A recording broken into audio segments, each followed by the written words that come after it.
बिस्मिल्लाहिर्रहमानिर्रहीम। अस्सलाम वालेकुम नाज़रीन, आप यूट्यूब चैनल देख रहे हैं। मैं इमरान खान हूँ। सबसे पहले इमरान खान साहब का स्टेटमेंट, अली अमीन गंडापुर साहब का स्टेटमेंट, क्योंकि जो एहतजाज अब होने जा रहा है उस हवाले से एक अमली सामने आना शुरू हो गई है। हुकूमत की जानिब से रोकने की कोशिश की जाएगी, उन्होंने मीटिंग्स वगैरह भी की हैं, लेकिन पाकिस्तान तहरीक इंसाफ रुकने के लिए आमादा नहीं है। कल के दिन में जो कुछ भी पूरे पंजाब में हुआ वो अपनी मिसाल आप है, और पॉलिटिकल पार्टीज़ जो हैं वो इतनी तगड़ी कभी भी नहीं थी जितनी पाकिस्तान तहरीक इंसाफ को सपोर्ट मिल गई पब्लिक की। और ये हादसाती तौर पे नहीं हुआ, इसमें तहरीक इंसाफ ने बड़ी मार खाई है। अपने मौक़िफ़ के ऊपर बड़े लंबे अरसे तक वो डट कर खड़े रहे हैं। उन्होंने बहुत दफ़ा डील को और पेशकश को ठुकराया है, तो वो अपने उसूलों पे खड़े हुए, इसलिए उनको इज़्ज़त मिल गई है। जब नवाज शरीफ साहब एक दौर में उसूलों पर खड़े होने की बात करते थे तो उन्हें भी इज़्ज़त मिलती थी, लेकिन मियाँ साहब ने हर दफ़ा डील कर ली, और हर मरतबा डील करने के बाद मियाँ साहब अब बदमज़ा होते हैं। वो ये कहते हैं लोग मेरे लिए क्यों नहीं निकलते। मियाँ साहब ने अपने मुंह से कह दिया कि भेड़ बकरियों की तरह इमरान खान के पीछे ना चले, लोगों को ये कह दिया। तो लोग तो बाशऊर है मियाँ साहब। भेड़ बकरियाँ पता कौन थी? भेड़ें और बकरियाँ वो थीं जिनको आप हाँक कर ले आए थे कौमी असम्बली में थोड़े दिन पहले, जो लोग मुसव्वदा पढ़े बगैर आईनी तरमीम पे वोट डालने जा रहे थे। भेड़ें और बकरियाँ तो ऐसी होती हैं कि जिन्हें ये पता ही नहीं है कि तरमीम क्या होने जा रही है, आईने पाकिस्तान में क्या तब्दीली हो रही है। बस उन्हें कह दिया गया, हाँक कर उन्हें पहुंचा दिया गया। बेचारे अपनी मर्जी से बाथरूम भी नहीं जा सकते। एक के घर में कोई बीमार है तो वो बीमार को देखने नहीं जा सकता। इतना सा भी ट्रस्ट उनके ऊपर नहीं किया जा रहा था। ये होती है भेड़ और बकरी। और मामला ये है कि वो अपने मुंह से कहते हैं कि हमें तो पता ही कुछ नहीं था। तो मियाँ साहब, आप चाहते हैं कि इस तरह की आपको सारी भेड़ें और बकरियां मिले, तो पाकिस्तान की आवाम में अब आपको नहीं मिलेगा। और खुद भी आपकी हालत ऐसी हो गई है कि आप पाकिस्तान से बाहर जाना चाहते हैं, आपको हाँक कर वापस असेंबली की जानिब लाया जाता है, क्योंकि अब आपका एक वोट भी बहुत कीमती हो गया है।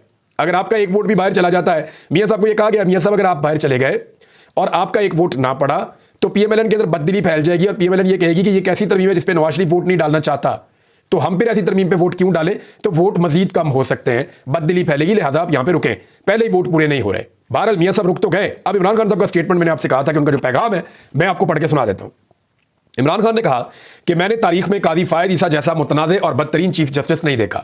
एक्सटेंशन माफिया गैंग ऑफ 3 का हिस्सा है। काजी ने अपनी ज़ाती मफाद और एक्सटेंशन के लिए आईने पाकिस्तान, सुप्रीम कोर्ट, जमहूरियत और इखलाकियात का जनाजा निकाल दिया है। काजी ने लंदन प्लान पर अमल दरामद को यकीनी बनाया है और भरपूर कोशिश की है कि लंदन प्लान के मुताबिक तहरीक इंसाफ मुकम्मल तौर पर क्रश यानी तबाह हो जाए। नवाज शरीफ ने तमाम केसेस उनके माफ़ हो और मैं जेल में ही रहूं। लंदन प्लान के मुताबिक काजी ने तहरीक इंसाफ को क्रश होने दिया और बिल्कुल इसी तरह खामोश रहा जैसे मगरबी ताकतें इसराइल को अहले फ़लस्तीन को क्रश करने की खुली छूट देकर खुद खामोश हो जाती हैं। अपनी तरफ से तहरीक इंसाफ को मुकम्मल क्रश करने के लिए पहले सिकंदर सुल्तान राजा को इस्तेमाल किया गया और फिर कादी फायद ईसा ने अपना किरदार अदा किया। कमिश्नर रावलपिंडी ने इन दोनों की मिली भगत से पर्दा उठाया और सारी साजिश को बेनकाब कर दिया। कमिश्नर रावलपिंडी का हर इल्ज़ाम दुरुस्त साबित हुआ है। काजी और सिकंदर सुल्तान राजा ने मिलकर ऐसा माहौल बनाया कि तहरीक इंसाफ को मैदान में रहने का मौका ही ना मिल सके। इंट्रा पार्टी इलेक्शन के नाम पर तहरीक इंसाफ से इसका इंतखाबी निशान छीन लिया गया। किसी भी सियासी जमात से अगर इंतखाबी निशान वापस ले लिया जाए तो इस जमात को कलअदमी तस्वुर किया जा सकता है, क्योंकि इसके वोटर्स को अपना वोट कास्ट करने के लिए बैलेट पेपर पर निशान ही नहीं मिलता। कमिश्नर के इल्जामात के मुताबिक पहले सिकंदर सुल्तान राजा ने अपनी बदनीयती जाहिर करते हुए हमसे इंतखाबी निशान छीना, और फिर काजी ने 12 जनवरी को सिकंदर सुल्तान राजा के फैसले को तहफ़्फ़ुज़ देते हुए आखिरी कील ठोंका। जब तक उनको यकीन नहीं हुआ कि तहरीक इंसाफ मुकम्मल तौर पे खत्म हो गई है, उन्होंने इलेक्शन की तारीख का ऐलान नहीं किया। 8 फरवरी के इलेक्शन के मौके पर उन्हें यह गुमान था कि अब तहरीक इंसाफ कभी भी जीत नहीं पाएगी, क्योंकि ज़ाहिरी तौर पर अपना इंतखाबी निशान ना होने की वजह से जमात मैदान में मौजूद ही नहीं थी। लेकिन अवाम ने इनकी तमाम तरह मनसूबाबंदी को नाकाम बना दिया और 8 फरवरी को एक इनकलाब आ गया। इस वक्त काजी 8 फरवरी के मैंडेट चोरी को तहफ़्फ़ुज़ देने के लिए मुकम्मल डिटाई के साथ कभी इलेक्शन ट्रिब्यूनल सुल्तान राजा की मर्जी से लगाने का फैसला देता है, कभी सारे कवायद और ज़वाबित को रद्द करके गैर कानूनी बेंच तश्कील देते हुए हॉर्स ट्रेडिंग चाहते हैं। लेकिन हम उसका रास्ता रोकेंगे, क्योंकि ये अवाम को गुलाम बनाने की साजिश है।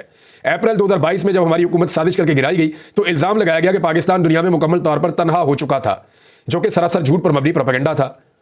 हमारे दौर में पाकिस्तान में 2 इस्लामी कॉन्फ्रेंसेस हुई, जिनमें सऊदी वली अहद मोहम्मद बिन सलमान ने शिरकत की। इस नौयत की कॉन्फ्रेंसेस पाकिस्तान में 17 साल के बाद मुनक्किद हुई। इन कॉन्फ्रेंसेस में चीन के वज़ीर ख़ारजा ने ख़ुसूसी तौर पर शिरकत की। अगर सऊदी वली अहद इज़्ज़त माफ़ जनाब मोहम्मद बिन सलमान कि हमारी हुकूमत के साथ ताल्लुकात बेहतरीन ना होते तो इन कॉन्फ्रेंसेस का इनकाद नामुमकिन था। यह सारा झूठा प्रोपेगेंडा जनरल बाजवा ने फैलाया था। इमरान खान साहब ने कहा ये डू और डाई, निकलो पाकिस्तान के लिए, और सारे पाकिस्तानियों को उन्होंने कहा कि ये अब सर्वाइवल का मामला है। अली अमीन गंडापुर साहब ने क्या कहा वो भी बड़ा इंपॉर्टेंट है। अली अमीन गंडापुर ने कहा कि अब हम पूरी तैयारी के साथ खैबर पख्तूनख्वा से आएंगे, और वफाकी हुकूमत और इत्तेहादियों को तनकीद का निशाना बनाते हुए उन्होंने कहा कि ना तो हम तसादुम करना चाहते हैं, ना किसी को नुकसान पहुंचाना चाहते हैं, लेकिन हुकूमत हमारा रास्ता रोकने के लिए ओछे हथकंडे इस्तेमाल कर रही है। अली अमीन गंडापुर ने कहा कि सूबे के चारों रीजन से ताल्लुक रखने वाले पाकिस्तान तहरीक इंसाफ की अरकान असम्बली और दीगर पार्टी कायदीन ने अलग अलग उनसे मुलाकातें की, और 4 अक्टूबर को इस्लामाबाद में पुरअमन एहतजाज के इंतजामात पर तैयारियों पर तफसीली तौर पर मुशावरत की गई, और ज़्यादा से ज़्यादा लोगों की शिरकत यकीनी बनाने के लिए एक अमली को अमली शक्ल दी गई। अब एक तरफ तो अली अमीन गंडापुर साहब आ रहे हैं, उन्होंने कहा जी पहले हमारी कुछ मनसूबाबंदी नाकस थी, इसलिए हमें रास्ते में से वापसी का फैसला लेना पड़ा। कारकुनान और रहनुमाओं के पास मियारी मास्क नहीं थे, हिफाजती आलात नहीं थे, लेकिन इस बार मखसूस और तरबियत याफ्ता दस्तों समेत जो काफिले हैं वो पहले पहुंचेंगे और जो मेन काफिला है वो उसके पीछे आएगा। पिछली मरतबा मशीनरी हमारी पीछे रह गई थी, हम आगे निकल गए थे और मशीनरी को आगे लाना मुश्किल हो रहा था, लगातार शेलिंग थी, तो हम यानी एक तंजीम का फुकदान था थोड़ा सा, लेकिन लोगों ने बड़ी बहादुरी के साथ क्रॉस किया था उस सारे एरिया को, रुकावटों को। तो गंडापुर साहब कह रहे हैं जी इस दफा हम प्रॉपर तैयारी के साथ आएंगे, पहले आगे मशीनरी को और काफिलों को भेजेंगे, उन लोगों को जिनको ये सारे रास्ते खोलने आते हैं, नौजवानों को, और उसके बाद पीछे जो मेन काफिला है वो जाएगा, उसकी क़यादत अली अमीन गंडापुर साहब खुद करेंगे। ये जनाब सूरत हाल। इसमें डॉक्टर आरिफ अलवी साहब ने भी स्टेटमेंट दिया, उन्होंने आवाम से पुरअमन एहतजाज के लिए अपील की है। उन्होंने कहा जी हमारा हक है और पाकिस्तान तरीके इंसाफ का रिकॉर्ड है कि जी वो पुरअमन एहतजाज करती है, लिहाजा पुरअमन तरीके से एहतजाज करें, लेकिन पुलिस जब मारती है, तशद्दुद करती है, जुल्म करती है, तो फिर लोग मुकाबला करते हैं, तो हुकूमत को तशद्दुद से तो गुरेज करना चाहिए, ये तो उसूल है। लेकिन दूसरी जानिब हुकूमत जो कर रही है वो भी सबके सामने है। एक और चीज़ बड़ी ज़बरदस्त है, हुकूमत जो भी करती है ना, इनको उल्टा ही पड़ जाता है, ये जो गड़ा खोदते हैं उसमें खुद ही गिर जाते हैं। मिसाल के तौर पे अभी डॉक्टर जाकिर नाइक साहब पाकिस्तान तशरीफ लाए हैं, हम पाकिस्तानी उनको वेलकम करते हैं, बहुत बड़े मजहबी स्कॉलर हैं वो, बड़ा नॉलेज है उनके पास। लेकिन मामला ये है कि डॉक्टर जाकिर नाइक साहब को जब लाया गया तो इस बात के ऊपर बहुत सारे लोगों ने कहा कि शायद उन्हें इस वक्त डाइवर्जन के लिए लाया जा रहा है। हुकूमत ये चाहती है कि तवज्जो डाइवर्ट हो, बजाय इसके कि लोग इस वक्त पाकिस्तान तरीके इंसाफ, आईनी तरमीम और इन चीज़ों के ऊपर फोकस करें, तवज्जो डाइवर्ट होनी चाहिए, कोई और इशू हो जिनके ऊपर बातचीत की जाए। तो इसलिए क्योंकि पाकिस्तान में नहीं दुनिया में बहुत मकबूल है डॉक्टर जाकिर नाइक, और पाकिस्तान में एक बड़ा मजहबी रुझान भी है, तो डॉक्टर जाकिर नाइक साहब को पाकिस्तान लाया गया, दावत के ऊपर तशरीफ लाए वो, और इन्हीं दिनों में आए हैं जब वो आईनी तरमीम वगैरह हो रही है। तो डॉक्टर जाकिर नाइक साहब आए और उनका जो इंटरव्यू हुआ उसमें अलीना शरीफ साहब ने गालिबन सवाल किया निजी टीवी से, और उन्होंने ये सवाल किया डॉक्टर जाकिर नाइक साहब से कि एहतजाज के हवाले से। तो उन्होंने जो एहतजाज पे स्टेटमेंट दे दिया, ये हुकूमत को और मुसीबत पड़ गई। हुकूमत को लगता था कि स्टेटमेंट उसी तरह के होंगे जैसे नॉर्मली ये लोग आते हैं, उनसे वो दिलवा देते हैं, तारीफें करवा देते हैं। तो मुलाकातों की फोटोज भी आ गई, उनके ट्विटर से ट्वीट भी करवा दिया, इसहाक डार से मिल लिए, शहबाज शरीफ से मिल लिए। मुझे हैरत हो रही है कि डॉक्टर साहब वीपीएन लगा रहे हैं पाकिस्तान में, तो नहीं, मेरे ख्याल में उनका जो ट्विटर हैंडल है वो पाकिस्तान में नहीं होगा, वो उनकी टीम हैंडल करती होगी और वो पाकिस्तान से बाहर होंगे, लिहाजा वो बड़े आराम से वहाँ ट्वीट कर रहे होंगे, लेकिन उनका ट्वीट पाकिस्तान में शेयर हो रहा है। तो उन्हें अगर पता होता कि पाकिस्तान में वीपीएन लगा के चलता है ट्विटर, तो फिर अगर वो यहाँ ले आते और खुद इस्तेमाल करते तो उनको वीपीएन लगा के पाकिस्तान से ट्वीट करने पड़ते, जैसे कि वज़ीर आज़म करते हैं, वफाकी वज़रा करते हैं, बाकी सारे लोग करते हैं, तो वो वीपीएन लगा के उसको इस्तेमाल करते हैं। डॉक्टर साहब से जब एहतजाज का पूछा गया तो उन्होंने कहा जी ये तो लोगों का हक है और पुरअमन एहतजाज होना चाहिए, एहतजाज अच्छी चीज़ है, बुरी चीज़ तो नहीं है। यानी ये सवाल जब आया तो ये हुकूमत तो ये एक्सपेक्ट कर रही होगी ना कि एहतजाज के खिलाफ वो बोल देंगे तो हमारा एक नैरेटिव बन जाएगा कि इंतशार फैल रहा है, ये हो रहा है, वो हो रहा है। उन्होंने कहा नहीं जी, बांग्लादेश में आप देख लें, वहाँ एक बड़ी जालिम हुकूमत थी हसीना वाजिद की, वो एहतजाज हुआ बड़ा ज़बरदस्त और वो लोग कामयाब हो गए और बांग्लादेश उसके नतीजे में आगे बढ़ेगा। तो डॉक्टर जाकिर नाइक साहब ने जो जुमले बोल दिए, हुकूमत की उम्मीदों के बरक्स काम हो गया। नॉर्मली यहाँ पे जो भी काम हो रहा है हुकूमत की उम्मीदों के बरक्स हो रहा है। इधर अली अमीन गंडापुर साहब ने आने का फैसला किया और इस्लामाबाद के अंदर तैयारियां शुरू हो गई हैं। वर्कर जो हैं वो बड़े चार्ज हैं, एक दूसरे को मैसेजेस कर रहे हैं, एक दूसरे को जाकर मिल रहे हैं, बाजारों में गलियों में लोग निकल रहे हैं, निकल कर एक दूसरे को दावत दे रहे हैं कि इमरान खान की कॉल पे डी चौक पे आपने निकलना है, 4 तारीख को सब पाकिस्तानियों को बाहर आना चाहिए। तो एक तरफ ये कॉल दी गई है, जुमे का दिन होगा और पूरे पाकिस्तान को इमरान खान साहब ने कॉल दी है डी चौक इस्लामाबाद में।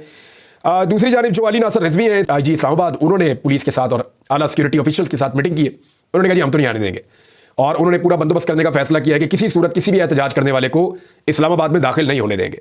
इस्लामाबाद में तो दाखिल नहीं होने देंगे, लेकिन इस्लामाबाद के अंदर से जो लोग निकलेंगे उनको कैसे मैनेज किया जाएगा। तहरीक इंसाफ को 3 लाख से ज़्यादा वोट सिर्फ इस्लामाबाद से पड़ गया। अब जिस शहर के अंदर आपके पास 3 लाख से ज़्यादा वोटर मौजूद हैं, वो बाहर से तो लोगों को आने की जरूरत ही नहीं है, और अगर बाहर से लोग आएंगे तो वो तो इजाफी नफरी आएगी, इजाफी लोग आएंगे।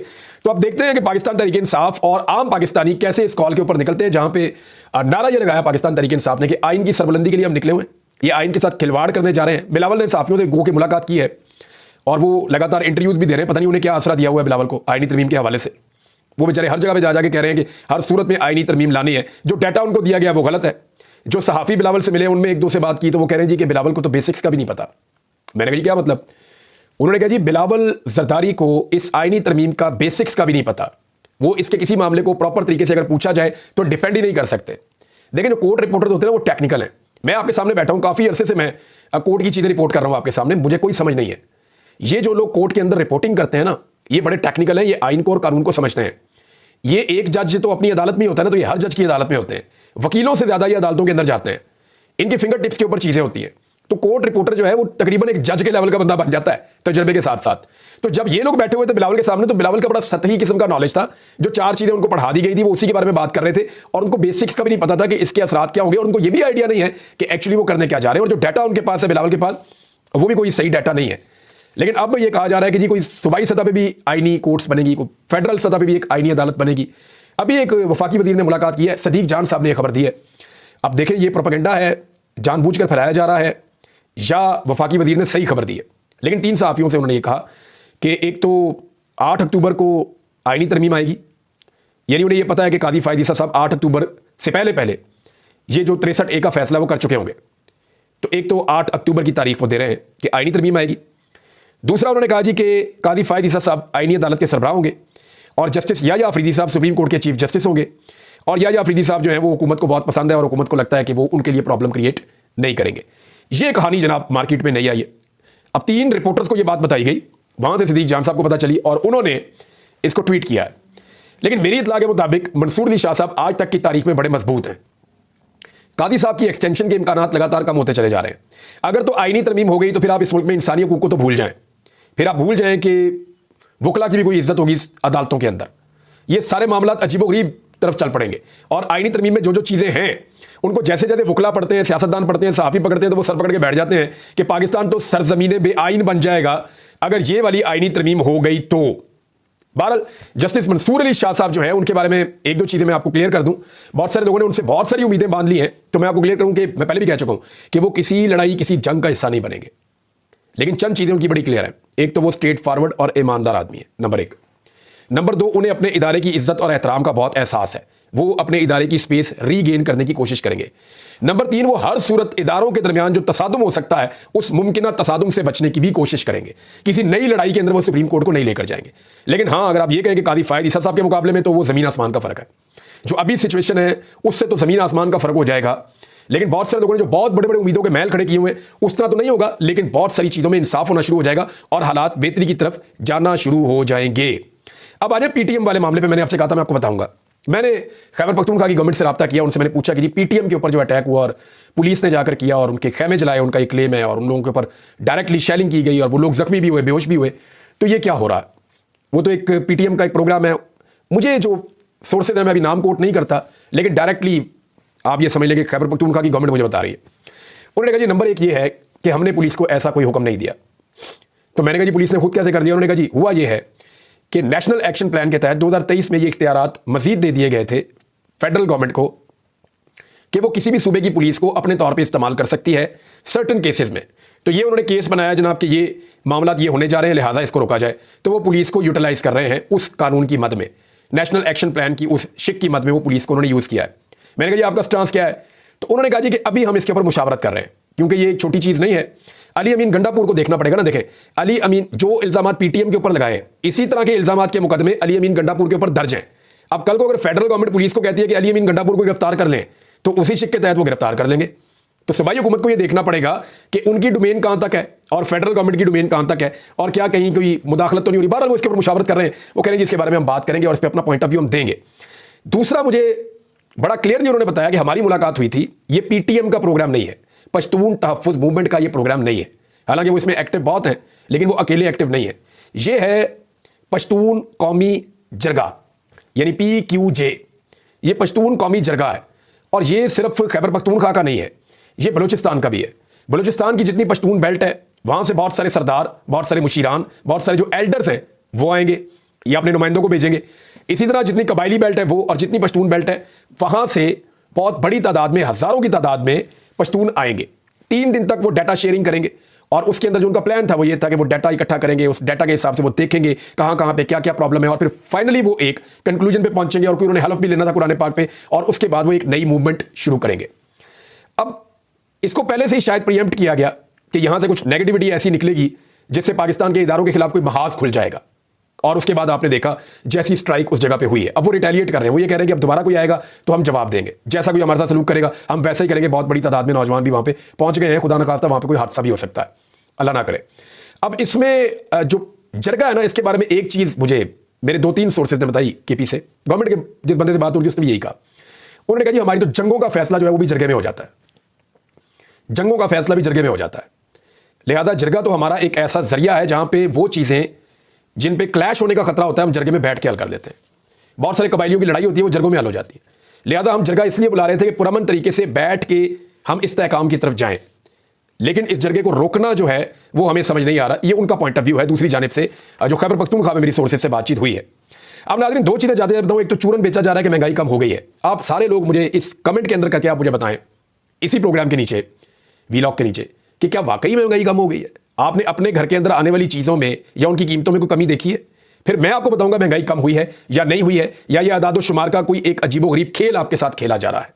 दूसरा, पाकिस्तान के वजीर दिफा की ज़हनी हालत देखें कि वो इमरान खान की तस्वीर शेयर करके इसराइल को जुगते लगा रहे हैं कि जी आयरन डूम की जगह ये आयरन ड्रम, और पता नहीं आप ये पहन लें तो इससे सीख लें। तो ये क्या चल रहा है? ये मुझे नहीं लगता कि पाकिस्तान की फ़ौज इस तरह का वजीर दिफा डिजर्व करती है। ये पाकिस्तान की फ़ौज को भी सोचना चाहिए कि उनका वजीर दिफा कैसा है, और ये हुकूमत फ़ौज को क्या समझती है कि इस तरह का जोकर या इस तरह की जुगते मारने वाला बंदा जो है वो, उनको, मैं अपने अल्फाज के लिए मैं माफ़ी चाहता हूँ, मादरत चाहता हूँ, लेकिन देखिए ये काम तो उन्होंने ऐसे ही किया ना।